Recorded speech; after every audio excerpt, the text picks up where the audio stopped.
Hello, hello, hello, everybody. Thank you for joining us on this beautiful Sunday. We really appreciate you all being here. I'm going to give folks a couple minutes to sign on, but thank you for joining us. Alejandro's here from Miami and Howard Garrett, and we're blessed to have Samuel Tommy with us.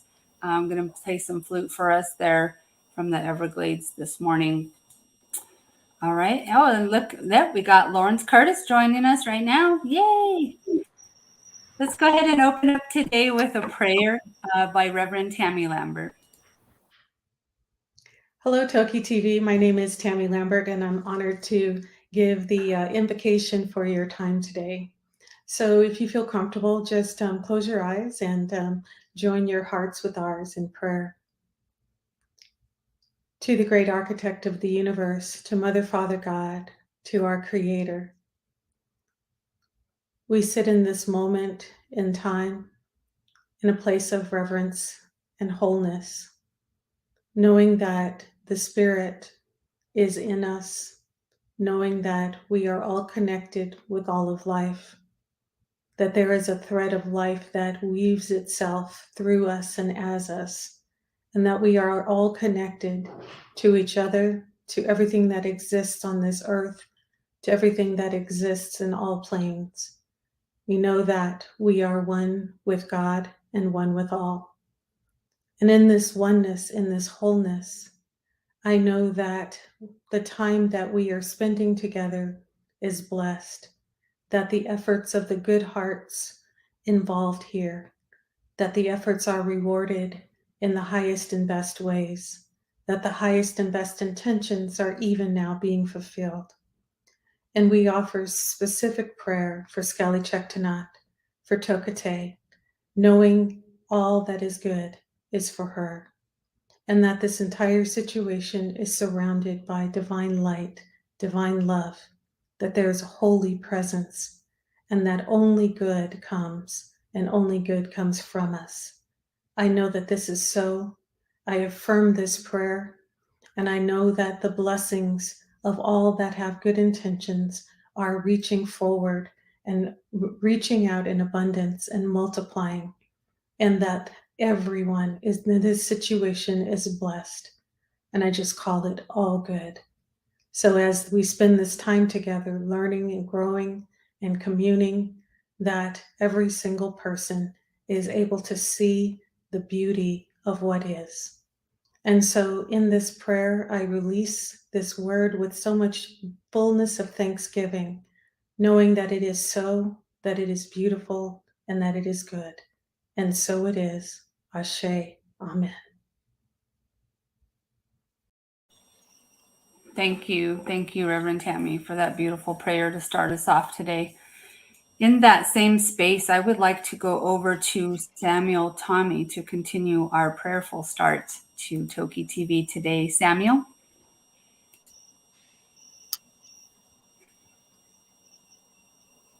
Yes. Thank you for being with us today, Thank Samuel. you, Creator, for bringing us together. Thank you, Creator, for... Sorry? Oh.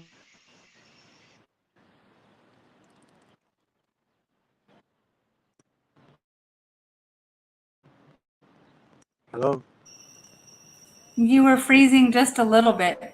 Let's see if we can hear your flute, Samuel.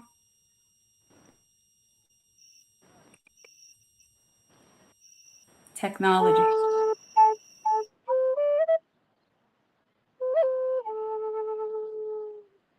You can hear that?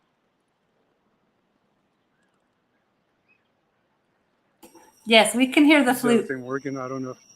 Yeah, we can hear the I don't flute. know if I'm freezing like last time. Okay. Thank you, Creator, for bringing us together. Thank you for having mercy on all of us and reminding us that we are your children and you are asking for guidance so that we may be stronger in your will. And we bring us, thank you for bringing us together We are praying for TokiTV, and we are praying for her strength, and that she may go home soon. And we pray for each and everyone on this planet, on this globe. Thank you, Creator.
Creator, we thank you for all the love we feel now. And Creator, our Father, our Grandfather, thank you for bringing us all together in faith and love. Mado, Shanabish. Thank you. Thank you so much, Samuel. Thank you very much for being here. I know it takes something to get to a location where there's service and test everything. And I promise everyone we tested all this ahead of time, and then, you know, the wind shifts and so stuff happens, but that was beautiful. And thank you for always being willing to do that and to join us. We're blessed to have you as part of our team. Thank you so much, Samuel. I'm looking at some of the comments here coming in. We have an educational show for you guys today. So I'm really looking forward to this. We are here for Toki, for Sk'aliCh'elh-tenaut each week. And we thought it was important this week to let you know a little bit more about who her family is. So today you're going to learn more about who are the Southern residents. And our expert here, Howard Garrett, is going to show us some beautiful slides, as well as give us an overview of all of the family. Thank you from Seattle and from Vero Beach, Florida, Oregon. We have folks from Germany watching. Type in where you're from, and we'll give you a little shout out here in a little bit. Howard, should we go ahead and jump on in with yours? Okay, let's add Ready this. when you are. All right, here you go. Okay, well, thank you first to Tammy and Samuel for starting this program with beautiful prayers to set a tone that is meditative and thankful. Thank you, Annette, for arranging all this and for getting it its way so that we could be of the right mind, of one mind and one heart. Let's see. Yes, I do have my controls here. Okay, this is a new technology, but it seems to be working. So we talk about Toki's family a lot and how she needs to be with her family, or she needs to at least be able to communicate with her family, and that she is from the Southern residents. She is a Southern resident. I try to emphasize that a lot.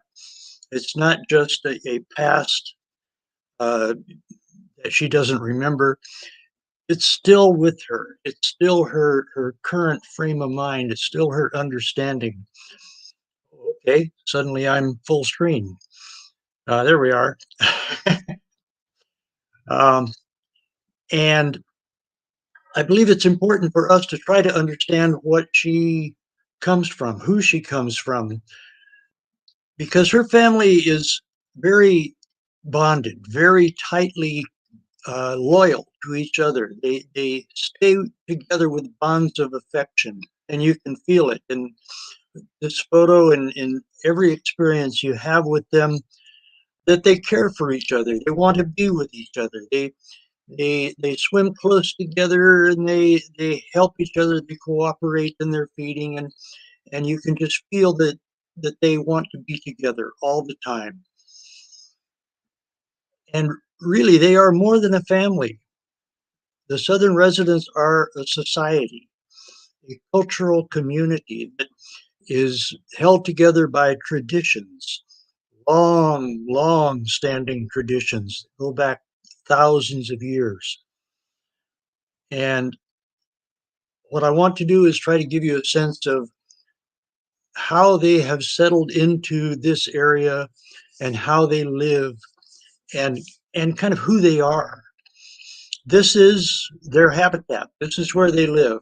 This is the Salish Sea, with Seattle down here and Victoria and Vancouver. It crosses the international line, the San Juan Islands in the middle, and Whidbey Island here. And this is their prime habitat, also including along the coast and down here to the mouth of the Columbia River. And I want to emphasize that as very important, crucial for them to have enough to eat. Their sustenance, the salmon that they depend on comes largely from the Columbia River Basin. And we'll talk a little more about that very soon. And I like this view because it really gives you a photo of the place from the space station. This is where they live. This is their home, the inlet from the Pacific Ocean into this huge, fairly calm inland sea that is where the salmon go that are going to the rivers in this area. So they come in and feast and have ceremonies and rituals. And this is their home, their kind of their living space is this inland sea.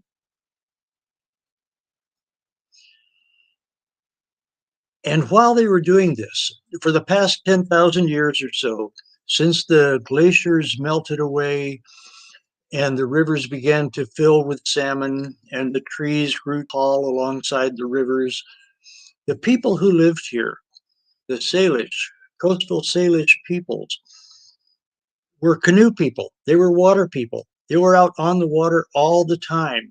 That's how they got around. That's how they visited family. That's how they went to seasonal foraging areas. That's how they traveled in that whole expanse of that entire inland sea. They went by canoe, and that puts them right there at water level. And the Southern residents were there the entire time. And it just makes sense.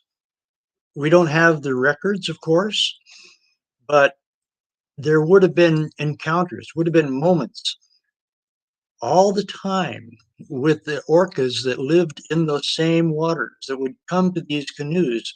They would know the canoes. They would recognize the shape and the sounds of the canoes, and also the people who traveled as they paddled along. They often sang and they beat drums to keep their rhythm up, and just for the joy of it. And of course, the orcas would hear that and they would get to know the people. And they would kind of grow up together and grow old together and share these waters and share the salmon.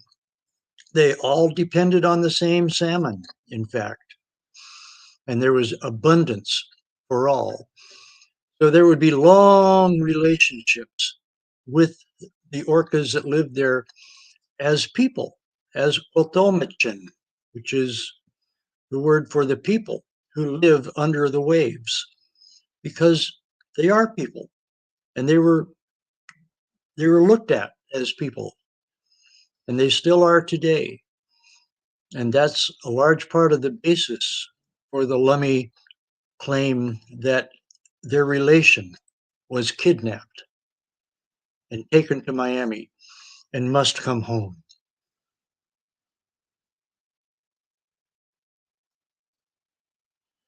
So the southern residents today number 73. After the birth of J59 a couple of weeks ago, this is the breakdown with their birth dates. And you should know that they are the only population of wildlife anywhere in the world that have been documented completely every year since 1976. Every member has been photographed and documented to be there with the family. Every birth, every death, every change has been documented for science, for the National Marine Fisheries Service. And so we have a thorough understanding of at least the demographics, at least the births and deaths and the ages and everything to do with their population as a population. And that began in 1976. And of course, Toki was taken in 1970 when nothing was known. Nothing was known about residents or transients or how many there were. It was a complete free-for-all. And so the capture teams went in saying, oh, there's thousands of them, so it's not a problem. We'll just take a few and, nobody will notice. No, this is a family and a community and a culture. Every individual is vitally important to them.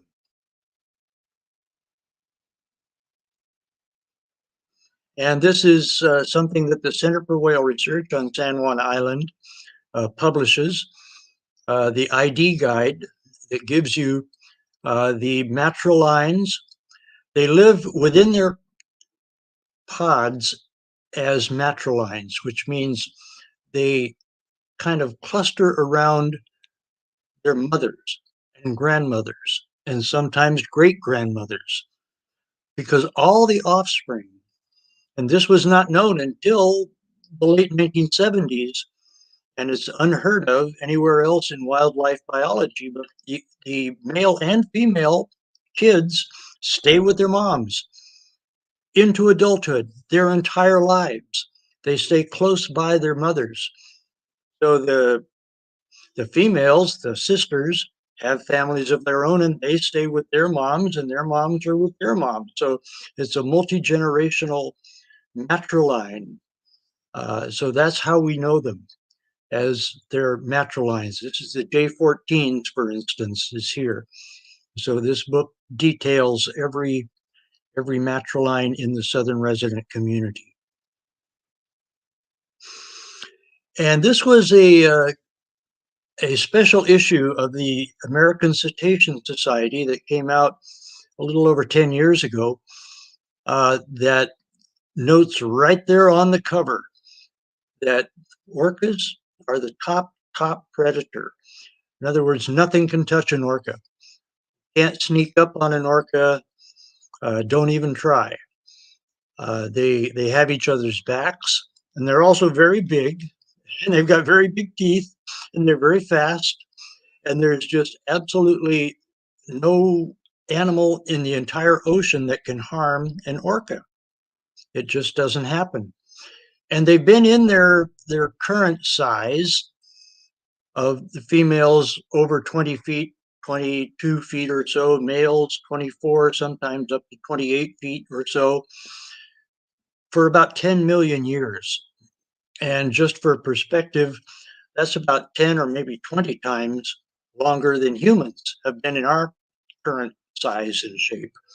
So they've been around a long, long time as the top predator of the entire ocean. So that means they've lost their fear, their fight or flight response, their panic. They're basically fearless. They respond and adapt to different situations, but there's a thought process involved. It's not an instinctual reaction to anything because they don't have any kind of natural threats in the entire ocean. So that gives you a sense of their their personality, their calmness, their grace, and their courage, which we see in Toki every day. Helps her survive. So just so you know, I'm not making this up. There was a paper in 2001 called Culture in Whales and Dolphins. And basically what it says, and this is a complete study of every whale and dolphin that is known, which is basically humpbacks, pilot whales, bottlenose dolphins, that shows that they have cultures. They live according to cultures which they learn as traditions as they grow up that have no parallel outside humans. So they really do live in societies. And the Southern residents are one of the societies that has learned their traditions from birth, even before birth, because they're listening even when they're still in the womb. They're hearing their family's conversations all the time, and they come out probably wanting to join in right away, and they learn to use those calls and to communicate with their families within their first year. And this has no parallel outside humans. There's no other animal, not bears or even elephants or very intelligent social mammals like wolves. They certainly have cultures, but not to the extent that orcas live according to the traditions of their culture. And just to point out that this is basically what we see around the world. Orcas are found in every part of every ocean, in warm and cold water, in deep and shallow water, and they each live within their own communities. They maintain an intact, cohesive community that does not interact or interbreed or associate with the other communities. In these waters, we have the two completely distinct communities called ecotypes, the transient mammal-eating types, and of course, the southern residents specialize in salmon, and they don't eat mammals. They don't eat seals at all. And that's kind of the pattern that we see around the world. In the Antarctic, for instance, there are 5 different completely separate types of orcas that each has their own specialized diet and their own call system, a complete vocabulary that they use communicating with each other. And they're each a completely separate community. And that's the pattern that we see around the world. Up here we have the Chinook eaters and the seal eaters, primarily. The Chinook eaters eat other fish and the seal eaters eat other marine mammals, but the seal eaters won't eat a fish. They don't like them.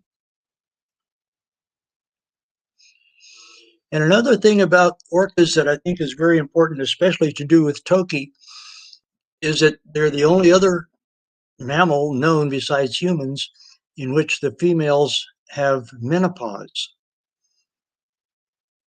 After their reproductive years that end at about age 40, roughly, they don't, well, they survive. They continue to live for decades after that, into their 80s and 90s sometimes.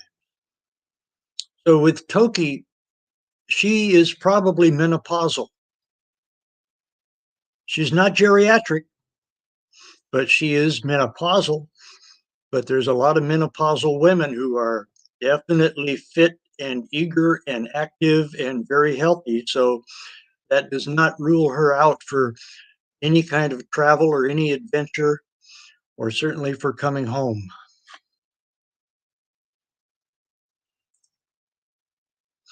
Now I want to tell you about a particular event that happened that I think really kind of describes a lot about them. This was September 5th, 2020. A newborn was born south of the San Juan Islands to J35, and you'll hear a little more about her in just a minute. But that happened around the San Juan Islands, here where this one icon of an orca is, in the inland waters. And that was J-Pod, J-Pod only. There were, I think, 22 members of J-Pod at the time, and they had been up in Georgia Strait, north of the San Juan Islands, but they came down around the San Juan Islands and appeared with a new baby, a newborn, J57.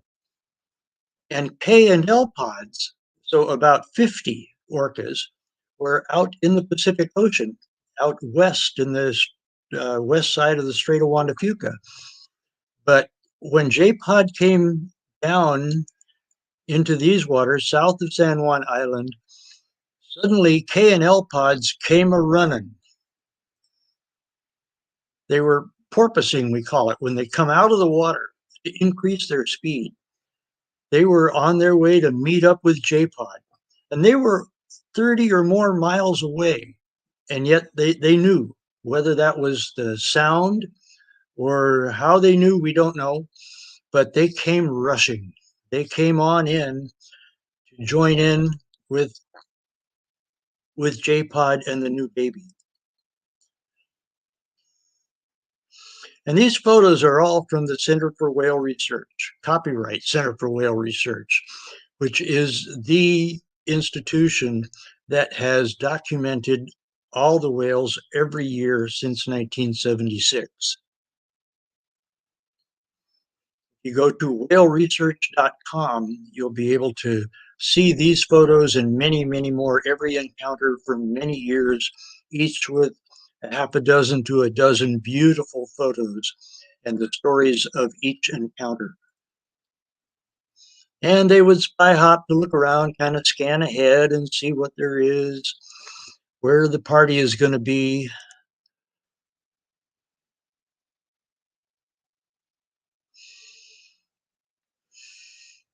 And I just like to linger on some of these beautiful photos just to give you a sense of these are Toki's family. And they're each different. Each one is an individual, and they're each a member, and they're each bonded by affection and loyalty for life with their families. They stay right with them. Their togetherness is their home. They don't have a nest or a den or anywhere that they can all return to if they go wandering. No, they have to find each other. And so they have to stay together. So it is their togetherness that is their home. And this is just a photo of L25, Toki's probable mother. And this was taken January 22nd. This was the last time that L-Pod was seen and photographed. They've been out in the Pacific, out looking for those Columbia River Basin salmon. But they did come in on January 22nd and were photographed, and that's her in front with her family, just traveling right along. She moves 100 miles every 24 hours with all the rest of them. And she's around 90, give or take 2 or 3 years. Very hale and hearty.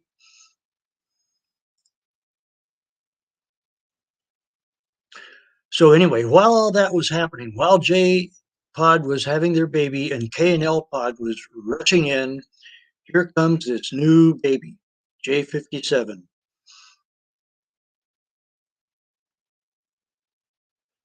Right beside her mom, of course, as he will be his entire life. And that photo, by the way, was picked up by the New York Times. This is big news. These are fairly well known. In fact, they're famous. They're famous orcas, no doubt about it. But this story was carried by news media all around the world. And J35 was a whale that in 2018 lost a calf at birth and carried that calf for 18 days on her rostrum, on her head, basically. lifted that calf up out of the water and carried, while she kept up with the rest of the family, and while she also had to eat. So she was provided for by her family. They share their food. It's a traditional way of living, is to share the fish. Even a salmon that's 2 feet, 3 feet long, they'll rip it in half and share it with each other. They can use their teeth like surgical knives and be able to absolutely, you know, make a salmon into fillets.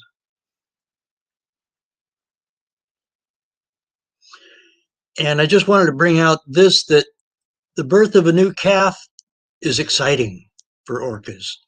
It's something that even researchers have been able to detect by listening into the sounds that they make when a newborn appears. The entire community gets excited. You can hear the buzz. So it is a big event. Every individual is just so important to them. And J57 was determined to be a boy. This was a lucky shot that was taken a couple of weeks after the birth. Sometimes we don't know for years if it's a boy or a girl. But if you get one shot of the genital area, you can see this one's a boy. So southern residents are kind of special in a lot of ways. They're more social, they're more bonded, they're more attached to each other, even than other resident types. And there are actually 4 other resident communities in the North Pacific. Northern British Columbia, Southeast Alaska, the Bering Sea and the Aleutian Islands, and all the way across to Russia. And they all depend on salmon in their areas. But the southern residents, more than most and far more than the transient mammal eaters tend to group up. They like to play together. They like to kind of roll around with each other. They do more social gatherings and rituals and ceremonies than virtually any other that I have heard of around the world. They're just highly social and bonded with each other all the time. And this is a good example of that. A quadruple spy hop. It doesn't happen often, but it's a beauty when you do see it.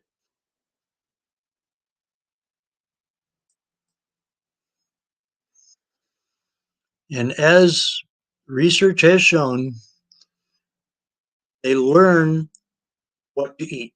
They learn what constitutes food and how to catch it. They learn as traditions. And that's how they live, according to what their elders teach them. And Chinook salmon are the traditional choice for southern residents, about 80% of their diet. And I need to speak up for the orcas for their need for salmon right now.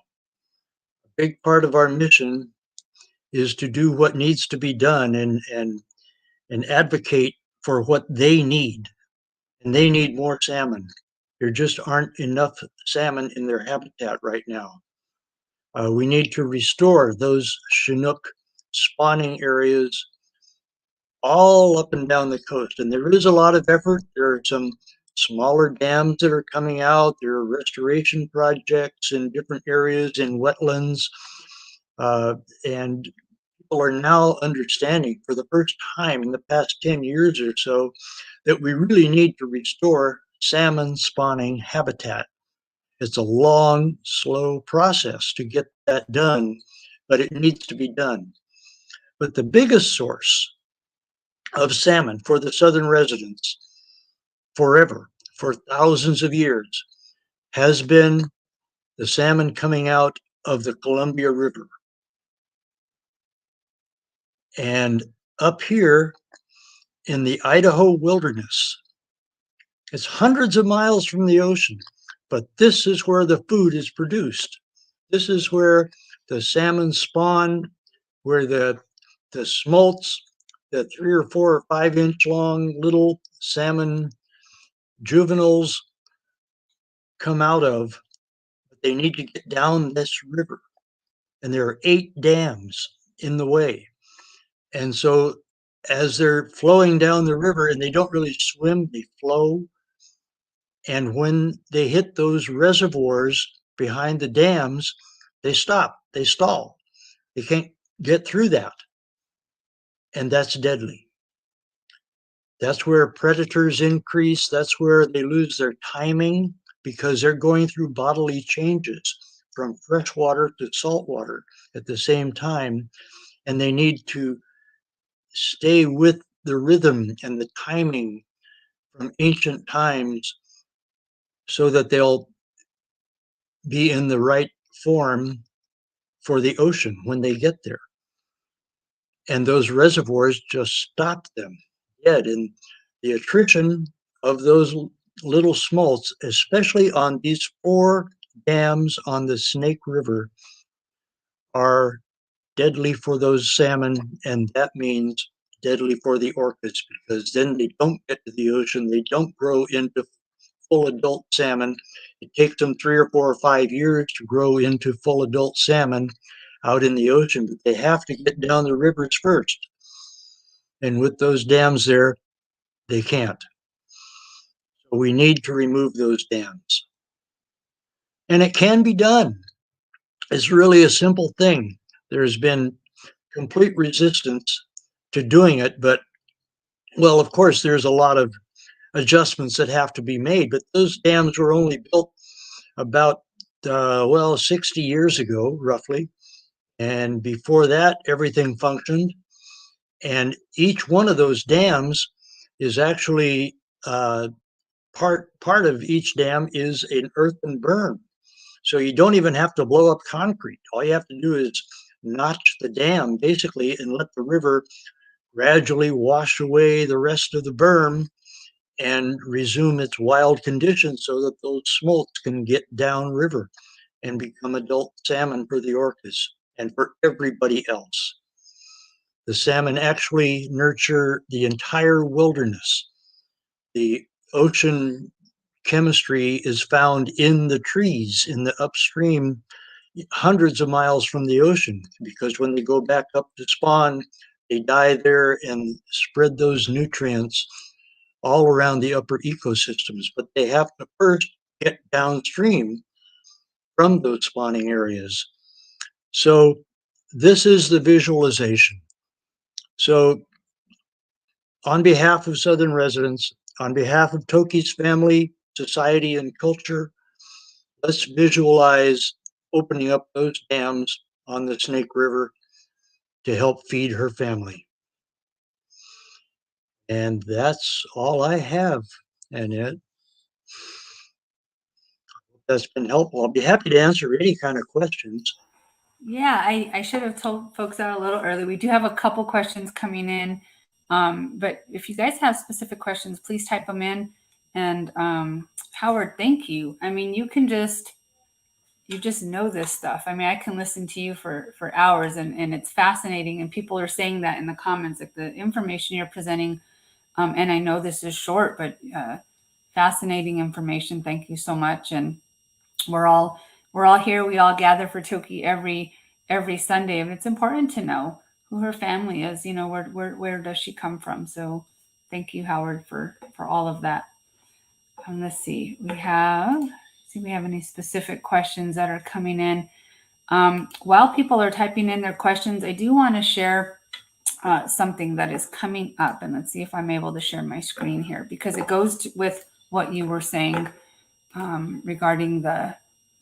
Let's see. I'm going to try this. Let's see if it works. Okay. You guys see that? All right. So the Snake River to Salish Sea Spirit of the Waters Totem Pole Journey. That is coming up starting on May 3rd. And that is going to be May 3rd through the 20th. Let's see if I can navigate this here without losing the share screen. All right. So it goes with what you were saying with the Snake River dams. The 2022 Totem Pole Journey aims to inspire, inform, and engage Pacific Northwest communities through intergenerational voices, ceremony, art, and science, spirituality, ancestral knowledge, and cross-cultural collaboration in support of the Indigenous-led movement to remove the Snake River dams and restore to health the Snake River salmon runs and our relatives, the southern resident killer whales that depend on them.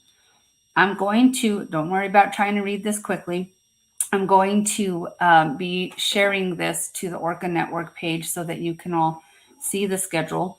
But just to give you a quick snapshot, it will start in Bellingham, go to Eugene, and then University of Oregon for a few days, Chinook Nation, Portland, Celilo Falls. I don't know if I'm saying that right.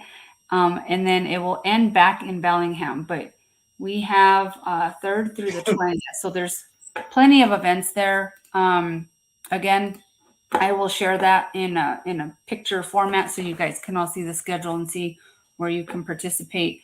Thank you, Freddie Lane, for all the work that you're doing on that as well. So Freddie, I saw in the comments, he's still watching. He's taking a little time off today. He's been doing a lot of work. So we will share that information. We do have a question. Is there a link to Howard's slides that we can access? I don't have it now. No, it's not online except here. I don't know. I guess I could put it up somehow. But I'll have to look into that. But yes, it could be done. I could turn it into a PDF, and then I could make a link to that. So look for that on the Orca Network Toki page, and I'll do that.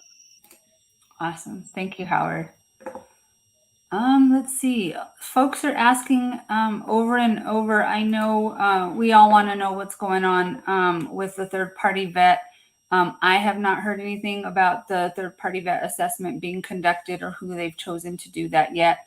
But I do, when that's shared, I mean, the Mayor Cava has vowed to keep all of this information public. So go ahead and stop and give a quick thank you to Mayor Cava and to County Commissioner Raquel Regalado, all of the caretakers. One thing when we're praying for Sk'ali'Chelh-tenaut, it is not just her, it is everyone who touches her, everyone who's around her, everyone who's praying for her. So we pray for all the caretakers, folks from the Dolphin Company, Friends of Lolita, all of you.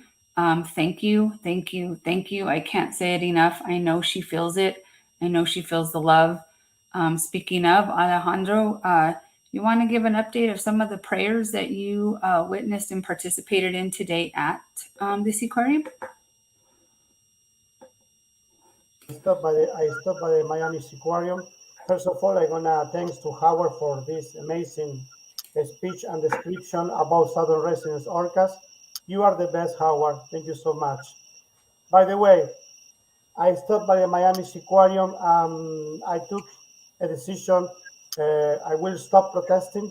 What I'm doing since starting right now, I'm gonna just pray for Lolita because I feel that Lolita is what she needs at this moment. You know, we need to send her positive energy.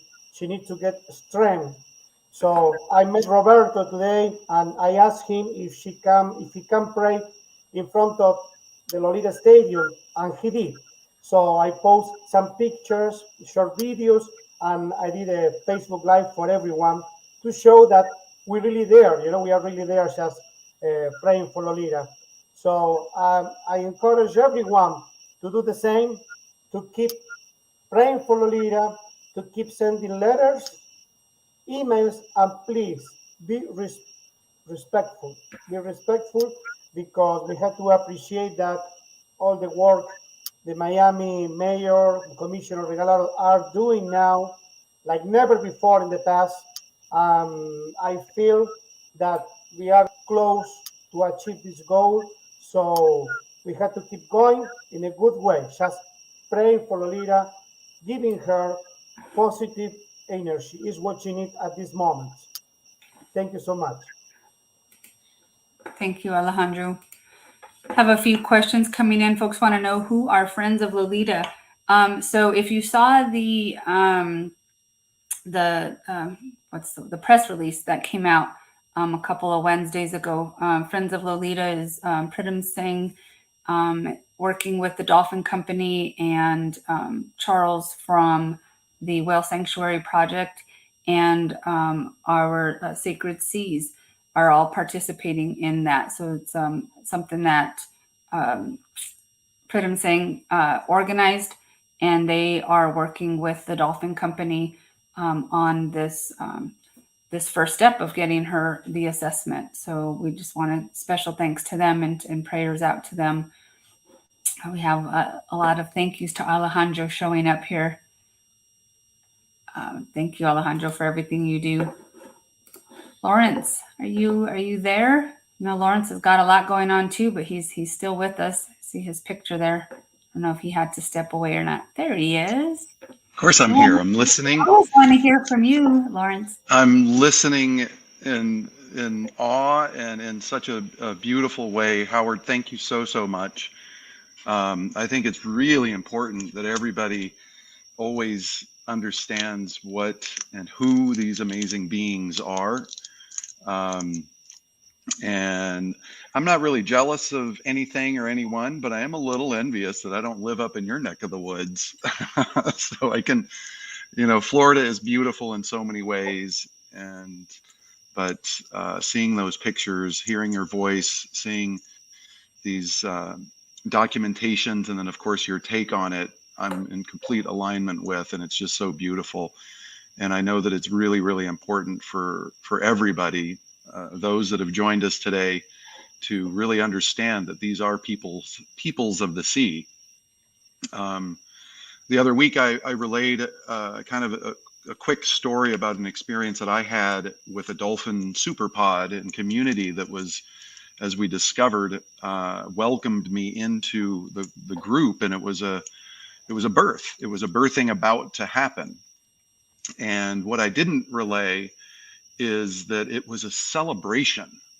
And listening to Howard just now about how tight their families are, it is incredible. And I know not everyone has the blessings of being able to either be on a cliffside looking at orcas pass by, or a humpback whale breaching, or being in the water with them in these areas. When you spend time with them in whatever form, with the exception of captivity, because you never are going to understand their nature by being in those facilities, or going to those facilities. But when you are in nature and you see nature and its abundance and its beauty, you see things that are beyond similarities. To be in the kingdom of the dolphins during a life celebration with a cacophony of sounds in their own language, and you can only imagine it's cheering, it's praying, it's all of these things. Because if we go just on science, their neurology shows us this. They have these capacities, areas of their brains that are attributed to these characteristics are more advanced than humans. They didn't evolve an opposable thumb. They didn't build things. They didn't need to. They use sound. And the sounds that humans make can be incredibly destructive, but they can be incredibly beautiful, as to the testament of Brother Samuel with his beautiful flute prayer. That is something that goes throughout the universe. It touches our hearts. It touches all life. It goes to the cosmos and beyond, and maybe multi-dimensions. But I just kind of want to add that. I know last week we had a meeting of gratitude, and all the people that have been tirelessly working on this. This is just the beginning, and this group is such a beautiful one that is focused on the positives, using prayer, using community, all of these things that are incredibly necessary during a time when it can be very, very frustrating, and we can find ourselves angry and also slipping maybe into apathy. It is so reassuring to know that my fellow panelists and people that are watching today are all in that alignment of love and light, and continuing to bring that energy to Tokite, but also all throughout nature. And as we did just a moment ago, again, listening to Brother Samuel's beautiful flute prayer, that is a message that is healing for our hearts, for us, to help center us, to help ground us, but also keep us reaching up. And it connects us always to the greater good and the great spirit and to nature. And so I am grateful on many ways and on many levels and in many ways and to many people. And so Professor Garrett, if you ever want to do further classrooms, I can't say that I'm going to be the star student because, I may have a little attention deficit sometimes, but I will turn my homework in well. I'll study diligently. You're an amazing, wise soul. And the fact that you have such a generous heart to share what you know of the details of science and observation, but also channel it through that filter of your big, beautiful heart, brother, is inspiring. And I'm incredibly grateful for that. That's awesome. Thanks, Lawrence. And Thank yes, you. Professor Howard, I think someone called you Professor in the comments as well. I was looking here. Oh, look, wait, where is that? Yep, there we go. Thank you, Professor Howard. I think we can all agree that was not long enough for all the information that Howard has, but you all are lucky because we met this last week to talk about what we're going to do and our focus for the next few weeks moving forward while we all are waiting on more and more information. Everybody wants a lot of comments coming in about that.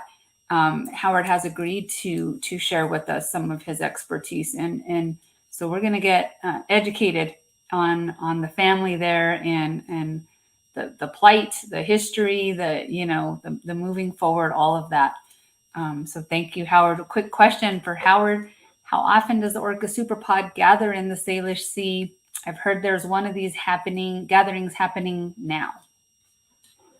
I don't know about any superpod going on right now, and it's not any regular basis. It happened a lot more 15 or 20 years ago when salmon were more plentiful. And so they could come together and find a lot of salmon and party. It's a feast as well as a party, a ritual. A superpod is a wonder to behold. It's a really incredible event when the three pods, in other words, all of the members, come together into one area that is miles across, 3 or 4 miles across, and form into these groups of, it seems to be around 15 or 20 or so in each group that are scattered all over this big area. And the action goes on underwater, so you don't really know what's going on, except you can listen and you can hear the incredible chatter. It's like an office Christmas party, just gone wild. And in fact, that tape that Ken Dalton made in 1995 was from a superpod in the middle of the night in Harrow Strait. And then when they do come up, they've got to come up to breathe. And when they do come up, you can see that within each group are members of all three pods. They mix and merge. They sort of greet members that they may not have seen for a long time or been with for quite a while. It looks to me like they're reaffirming their bonds and their relationships and rebuilding that trust and that knowledge of each other. And then those groups kind of dissipate and scatter and go out and form other groups with other individuals, and 15 or 20 at a time, and they kind of dance and party in these bunches, and then rise to the surface, and that can go on for a day, maybe more than a day, 24, 48 hours. They just party on. It's amazing. But I haven't seen that for some time. I don't recall the last when that was reported. I haven't seen it since the 1980s myself. But it does happen occasionally. There's just no schedule for it. And another question, Howard, and just so you guys know, we're probably not going to get to all of the questions, but save them up for next week because Okay. we can just shoot them. We can have a Q&A. We can probably do that for an entire hour. Mary from New Jersey wants to know, does each pod reproduce within itself, or do all 3 pods reproduce together? They don't just reproduce within each pod. They cross fertilize, you could say. So that a lot of times it's a J pod male with an L pod female or so. But the males don't stay with their babies. They stay with their own mothers. So it's the females that raise the families, and that's why they're in natural lines. So they're, male and female offspring of that female that stay together. And what I see a lot is that the juvenile males are with the adult males within the natural line, or not necessarily within the natural line, but kind of off away from the group. When, if a couple of pods are together, you might see an adult male with a young male, 2 or 3 or 4 or 5 years old, and they'll be traveling together. They may be, half a mile away from the rest of the family, and something's going on there. They're getting that companionship. They're getting that bonding. I don't know what it is, but they don't lack for adult supervision. I'll say that. Thanks, Howard. And again, I know folks are going to have questions, so I do want to try to stick to an hour for today, though, because Samuel, thank you so much for being where you are. He's staying in a location where he has the best possible service so that he can join us today. So I do want to get to him very, very soon. There's a few questions coming in. Some folks want to know, someone said, what's wrong with Lolita? If you're joining us for the first time, we gather every week, and we have been, this is probably our 7th week together, maybe 8th, I'm not sure, to pray for Lolita, because there's some changes going on right now. If you have not followed this, please look for our other videos on this page, or you can go to YouTube and go to TokiTV to catch up on all the happenings. But a lot's happened in the last couple of months. And the biggest step that we got together to celebrate last week is that the new owners, the Dolphin Company, have agreed to allow a third-party independent vet to come in to assess Toki's health, see how she's doing. They are going to give that report to the mayor, and the mayor has said publicly that she will make that public information. So we have a lot to celebrate, and we know that there's a lot going on. There's people up and down advocating outside. There's people advocating online. There's probably new staff, I'm assuming, coming in. She feels what's happening. She feels the energy of change. She feels the energy shifting. She feels everyone's energy. So that's why we here at TokiTV have committed to gather each week in faith, prayer, and education, because we want to hold her up during this time. She feels all of our emotions, happy, sad, mad, angry, all of it. So if we can gather once a week, every week, just to try to just hold her up, just hold her up during this time. I ask each of you to do that throughout the week as well. And so know the things wrong with her. There's just a lot of changes happening, and we want to hold her up during this time. Also, folks are asking about how are the permits going, any news on the independent veterinary visit. I have not heard anything yet, other than what we heard at the press release. So, but I do think as soon as there's news, it will be out and it will be made public. I want to thank everyone on this panel. I want to thank everyone watching. Our usuals who were not able to be on with us today, but I do want to give a special thanks to Sk'ali'Chelh-tenaut and to Tomas and to Freddie Lane. We love you guys, and we missed you today. I look forward to you participating with us again soon. Who here thinks that Toki's going to go home? Yeah. So while we close, and we're really hoping we get good service here with Samuel, while Samuel closes us out with his flute, I'd like you to, close your eyes and just imagine her coming home. Just imagine her coming home. What's that going to look like? Samuel, you got service there, Samuel? I think Samuel might be frozen. Oh, there we go.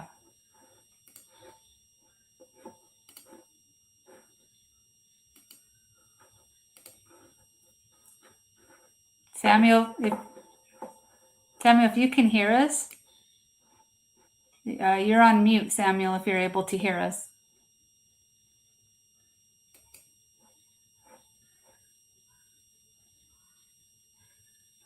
Okay, yeah, I think he froze, guys, but we'll just take a couple minutes before we close anyway. And I will leave you with his picture. And just close your eyes and imagine her coming home.